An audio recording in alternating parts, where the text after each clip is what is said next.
mau berbagi kesel.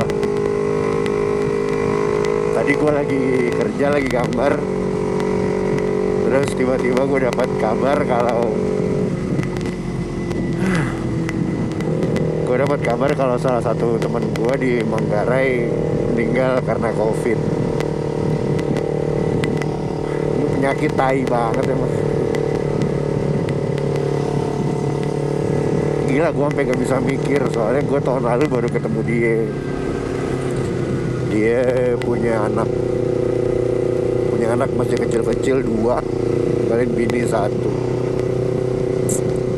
Dia temen lama gue dulu di Manggarai waktu gue masih ngekos di sana. Kerjaannya ojol.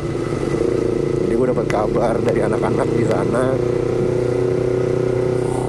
hari ini dia meninggal. Gue malah nggak tahu kalau dia udah di ICU berapa hari. Gue baru taunya ya tadi. Cuman ya gila ya, kan tai emang ini penyakit. Aduh, udah ada berapa aja teman gue yang meninggal. Si Udin ini ya gitu deh, agak nyantai sama COVID. Maksudnya kagak percaya. Jadi kalau obrolan gitu, dia kayak yang cuek aja gitu. Malah gua nggak nyangka aja gitu sampai dia nggak ada. Anjir, ya, dia kagak hati-hati juga sih. Ya emang sih nyari duit gitu, maksudnya ya dia karantina, ya dia nggak mau, keluarganya nggak makan, maka pilihannya dia tetap kerja, ngojol, narik supaya bisa makan. But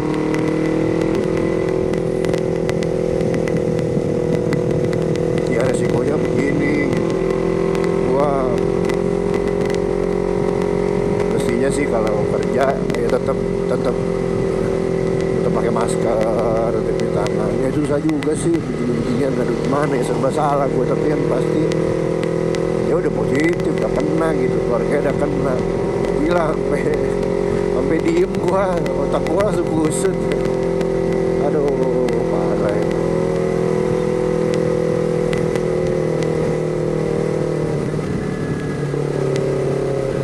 Terus sementara gue tadi lewat di sini, kafe pada penuh, orang pada nongkrong, kagak ada yang jaga jarak, masker taruh dagu semua.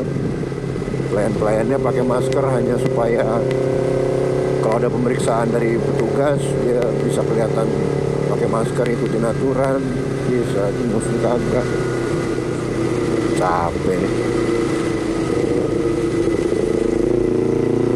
Gila, gue sampai nggak tahu mau ngapain tadi di depan komputer, pelonggong doang.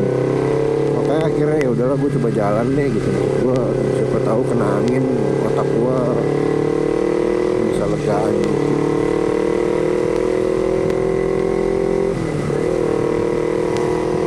Hak dia sih nggak percaya dengan COVID, maksudnya nggak percaya dengan apa kata media, apa kata pemerintah, apa yang disuruh pemerintah segala macam. Ya hal masing-masing. Cuman udah begini gimana coba? Ya masa harus nunggu beginian dulu baru lu percaya? Wah,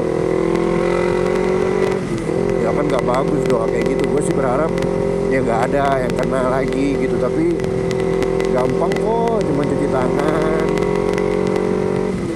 Lu mau jaga jarak, kalau di ruangan tertutup lu pakai masker. Misalnya ya di ruangan terbuka oke lah, agak cengli gitu. Terus kalau duduk jarak-jarakin deh.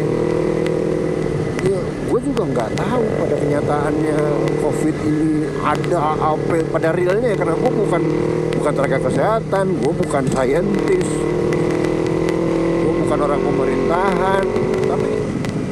Tapi ya gimana gitu, bukti yang meninggal ada. Terus masa lu harus nunggu kejadian dulu baru lu percaya? Kan nggak bener lagi. Maksud gua ini lu cuman harus jaga jarak doang, kurangin deh gitu. Kalau lu emang, aduh ampun deh, capek tahu dengar kabar ada teman meninggal. meninggal. Setiap hari baca di timeline, ada yang innalillahi, ada yang udah ini, selamat jalan kawan. Setiap hari gue baca di timeline ada begituan. Gila gak sih? Terus iya, anggaplah kalau COVID ini nggak ada, terus apa yang membuat tiba-tiba semua di timeline tiap hari ada yang meninggal? Gimana coba? Capek kan? Ya udah, kalau lu nggak percaya sama COVID, lu percaya ada sesuatu deh yang nyebabin orang lebih banyak cepat meninggal. Ya udah, nah nggak usah COVID, lu percaya. Nah caranya lu jaga jarak, pakai masker, cuci tangan, selesai. Kesel gua. Udah kayak paling pinter gitu. Iya, tapi kan gue nggak makan. Iya, yang ngelarang lu kerja tuh siapa? Kagak ada yang ngelarang lu kerja, cuman jaga jarak, sesimpel itu. Jaga jarak deh, ke masker udah kemana-mana. Sumpah kayak udah bodo amat, udah cari alasan. Sekarang logika lu lihat di timeline. Gue yakin timeline lu gak jauh beda sama timeline gue dah. Pasti teman-teman lu juga banyak yang masih belasungkawa sama temen yang meninggal. Gue ngeliat hampir tiap hari loh. Tiap hari emang kagak ditulis karena COVID ataupun apa, tapi ya mungkin karena pertimbangan keluarga, pertimbangan apa, banyak lah. Tapi aneh kan, tiap hari, tiap gue scroll timeline ada aja yang innalillahi. Apa kagak punya? Pada betah-betah amat jadi tambeng, heran. Ini nongkrong, jaga jarak, pakai masker, cuci tangan, udah. Bisanya nongkrongnya di luar, jangan di dalam. Karena kalau di dalam ruangan sirkulasinya jelek, itu penyakit. Kalau lu nggak percaya COVID, ya udah gue sebutnya itu penyakit deh. Itu penyakit bisa ngidar-ngidar di udara lama. Kata gue ya gue bukan neuroscientist, tapi katanya orang-orang yang pinter loh, yang punya degree yang kerjaannya emang gituan, virologi namanya, kerjaannya emang begituan. Kalau lu bikin celana, masa lu tanya sama tukang bengkel, lu percaya sama tukang bengkel gitu? Ya kagak, sama tailor, sama orangnya tukang jahit. Lu percaya sama mereka? Ini ada saintis kerjaannya begituan, emang ngurus virus. Lu masih nggak percaya? Lu percaya sama konspirasi kentut satu dari TV, satu biji udah lu percaya? Ya Allah. Sekarang gini logikanya, coba deh anggap aja itu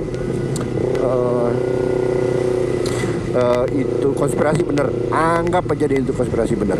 Ya, bahwa Bill Gates yang membuat ini apa, dia mau ada Illuminati yang mau mengurangi jumlah masyarakat, lu peduli setan. Iya, anggap itu semua bener. Tapi apa yang bisa lu lakukan? Lu mau teriak-teriak gitu?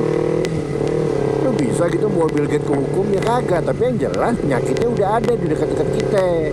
Nah itu dulu dipikirin. Lu mau percaya mau kagak konspirasi, kagak ada urusan sama menjaga jarak, cuci tangan, sama pakai masker, kagak ada urusan sama itu. Ya konspirasi. Emang enak percaya konspirasi mah. Enak banget karena gak bisa dibuktiin juga, terus sensasional, ya enak banget. Yang nyata jangan dilupain.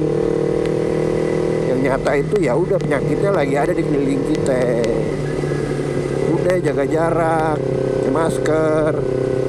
Terus kalau lu punya outlet makanan, punya outlet tongkrongan, punya outlet apapun gitu, ya lu harus lebih sering bersihin lokasi lu satu. Terus encouraging orang-orang untuk tidak deket-deket gitu. Terus bisa-bisanya lu arahin orang-orang pada di luar. Geblok emang nggak ada batasnya, emang kesel. Kagak ada yang ngelarang lu buat jualan, kagak ada. Kita juga butuh perekonomian gerak tuh. Sekarang kita sudah defisit kok. Artinya ya ekonomi harus gerak, tapi caranya lu naikin ekonomi tapi kesehatan juga ngeluarin biaya banyak no, kayak siapa Bibi Padesik itu, The Gang. Lu pikir siapa yang bayar pengobatan di mereka swab sekian banyak gitu? Swab anggap aja harga swab 500.000 juta deh, lu kali berapa, ini siapa yang bayar? Emang mereka pada mau bayar? Kita yang bayar pakai duit pajak. Terus tiba-tiba ada defisit negara, lu ketawa, ngepet lu. Iya, kita memang harus tingkatin perekonomian, tapi kesehatan ya kita harus jaga. Ekonomi lu lancar, lu sakit percuma aja cari duit. Semprul. Gue jadi kesel-kesel sendiri. Ini pada dablek sih. Gue bukan orang pintar, tapi gue kagak dablek gitu. Sesuatu hal yang gue nggak tahu bukan berarti itu tidak benar, bukan berarti juga itu benar, tapi gue cari tahu dulu kebenarannya. Kesel. Iya, gue nggak tahu semua ya. Gue nggak tahu tentang virus ini. Gue nggak tahu apa yang gue pelajari, apa yang gue baca gitu. Yang gue baca, gue pilih yang menurut gue bisa gue percaya resource-nya dari orang yang emang punya kemampuan di bidang itu. Ya sudah, pilihannya cuma itu. Kalau itu juga lu nggak percaya, lu percaya sama apaan? Ini konspirasi, ini bla bla bla. Tuh ada yang mati loh. Blok.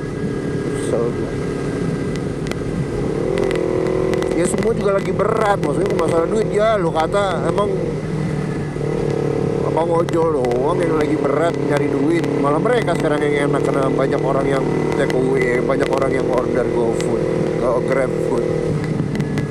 Nah orang kayak gue gila lu, kena 6 bulan lu gak ada kerjaan. Ya artinya bukan lu sendiri yang kena.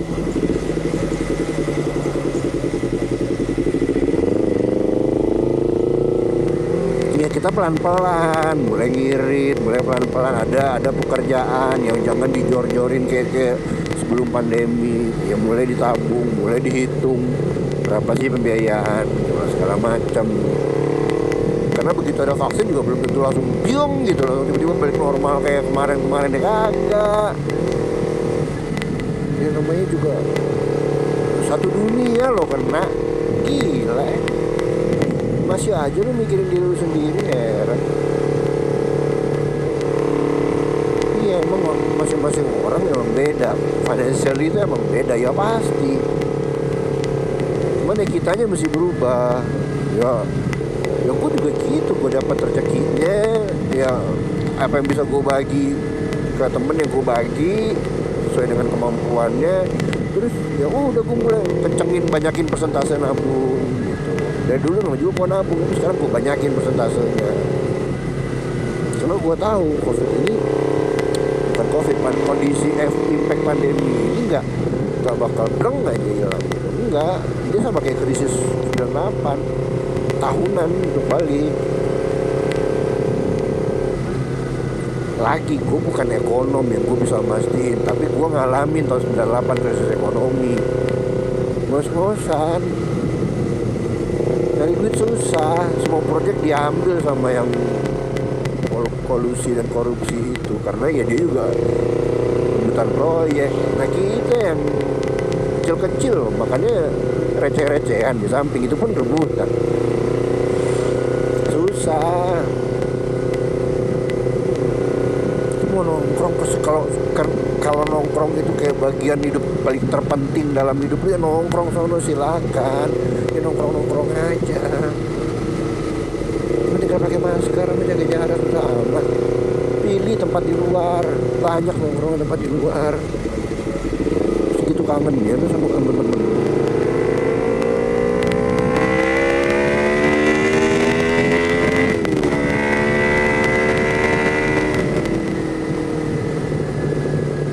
Juga capek kok kondisi beginian, gila lu 10 bulan beginian mulu. Kalaupun keluar emang karena gua harus keluar dan mencari uang, dan itu pun gua hati-hati banget. Kayak Koma kemarin yang ada 50-an rider gitu. Cuma tahu nggak, mereka itu rapid dan swab sebelum berangkat acara di Jakarta, di tempat mereka masing-masing. Mereka itu diwajibkan rapid dan swab. Jadi mereka nyampe itu, mereka sudah dalam kondisi baik. Ya minimal positif, tidak positif. Ada yang nggak jadi berangkat karena hasil swabnya negatif, positif. Sian kan? Tapi mereka yang nggak berangkat gitu. Tapi kayak gitu-gituan gue mau, karena gue percaya memang ada beberapa golongan emang nggak gampang. Pada saat gitu tuh kita harus hati-hati, itu emang nggak gampang, tapi ya harus dibiasakan. Ya mau gimana coba lu, biasakan hati-hati setiap saat. Setiap saat perhatiin posisi tangan lu ada di mana, nyentuh apa aja. Begitu rasanya lu sudah nggak udah kehilangan tracking terhadap tangan lu, udah nyentuh apa aja, buru-buru disemprot pakai antiseptik ya, hand sanitizer. Ya harus dibiasain begitu, ya mau gimana, polanya udah begitu sekarang.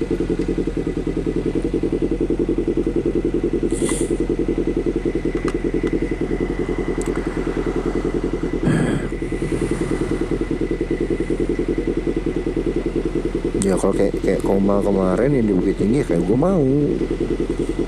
Pertama gue tahu anak-anak itu peduli dan percaya terhadap COVID. Mereka nggak nganggap remeh ini, dan mereka tahu bahwa itu adalah bagian. Iya, mereka having fun, iya. Dan mereka juga mengerti tentang protokol kesehatan.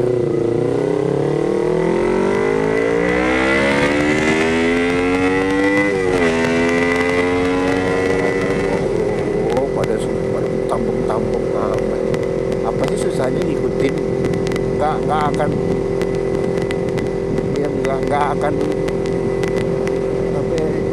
nggak akan nyusahin lu kok.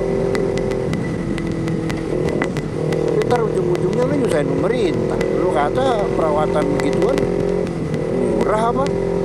Terus nggak pakai duit apa gitu?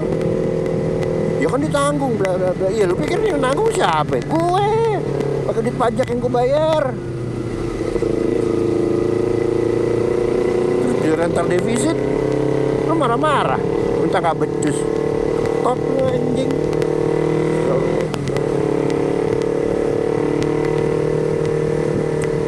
Tinggal buka otak, buka hati deh. Tinggal gitu doang.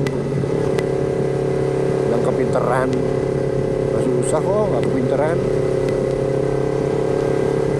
Karena emang kenyataannya di dunia ini banyak yang lebih pintar daripada kita mah. Banyak, buset.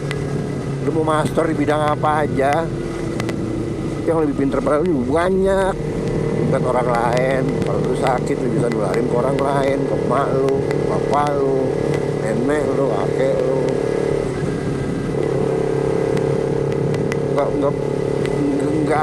Nggak jadi Superman itu nggak napa-napa kok. Nggak ada rugi-ruginya. Bahwa lu lemah itu bukan suatu hal yang memalukan kok.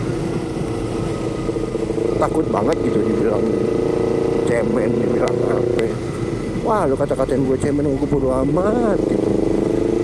Karena kalau gue sakit bukan lu yang bayarin, gue nyari lu sendiri jungkir balik. Mau lu kata-katain kayak gimana, gue bodo setan buat gue. Cemen bodo amat. Iya kali gue cemen, ya udah. Ya gue takut sama penyakit ini ya. Iya gue takut sama penyakit ini. Kalau mau kagak ya urusan lo. Cuman kayak gue bilang yang kagak ada salahnya. Kenapa sih gue mesti tinggi itu? Wah, kesel gue. Din, baik-baik di sono ya Din ya. Sampai kita ketemu lagi ya Din.